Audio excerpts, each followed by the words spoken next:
my mission. Get as many Kingsman The Secret Service interviews as I can on a very crowded red carpet. The action sequences in this movie are spectacular. Were they complicated to shoot? They were. I mean, they were shot in the different sequences were shot in different styles and different ways. The big sequence, the sequence, that was a continuous single camera sequence. So it was unusual to shoot that way, whether it's a fight or not. I mean, films are made with intercutting and, cutaways and close up on a hand and the other guy looking back. That didn't have any of that. It was like a piece of live theatre. And the camera operator had a, handheld. He had to be part of the choreography.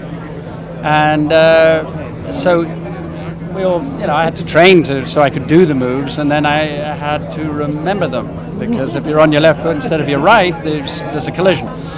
But it was exhilarating. I mean, just from the point of view of teamwork and being fitter than I was when I was 20. With the film, who's your favorite character? Who do you think transitioned the best to the big screen? Oh wow, that's so difficult to say. I mean, they all are just the characters I would love them to be. I mean, I think there are some great actors on this. I mean, you couldn't even list them, but I think Taron Egerton, who plays young Eggsy, a virtual unknown, he holds his own so well amongst these superstars, and he makes it really believable that he could come from the streets and end up being this really suave secret agent. So I really, really enjoyed his part in it. Dave Gibbons said you were his favorite character come to life in the movie. Did he? Yes, how did you like playing Eggsy? I love playing Eggsy. I think Eggsy is in some ways the most three-dimensional of all the characters in the film, and was very, very, very easy to bring to life. And that's a lovely thing of Dave Gibbons to say. I'm going to thank him for that when I see him shortly. Now, you said this was a fun movie, but it also gets quite serious at points. Sure. Why do you think it was important for this movie to go there? Because I think, if you don't have an element of seriousness in something that's about, world-ending conspiracies, there's no rug to pull out from under people, right? So you kind of it's sort of a bit empty. So I suppose that's why. I like that. That's a good way to describe the movie. So you're putting women on the board with super spies. Yes, I am. How is it to be a part of this team? Incredibly exciting. I think it's rare to get a script where the girl is a girl and a woman in her own right, and she doesn't kind of change to the whims of the men, and she's not an accessory. She's kick-ass in her own right. I liked it because you also weren't like a strong feminazi or anything. No, totally. So what kind of line were you trying to walk with the character?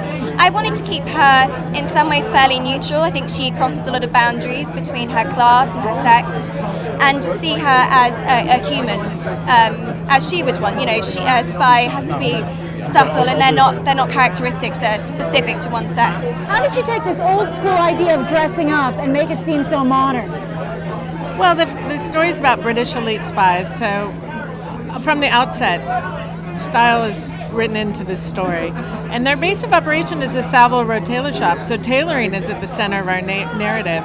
So it's really building on this great, history of British spy movies, the British spy style, as well as Savile Row and the history behind Savile Row. So it's kind of in the story. Do you think people have forgotten how important it is to have a well-tailored suit?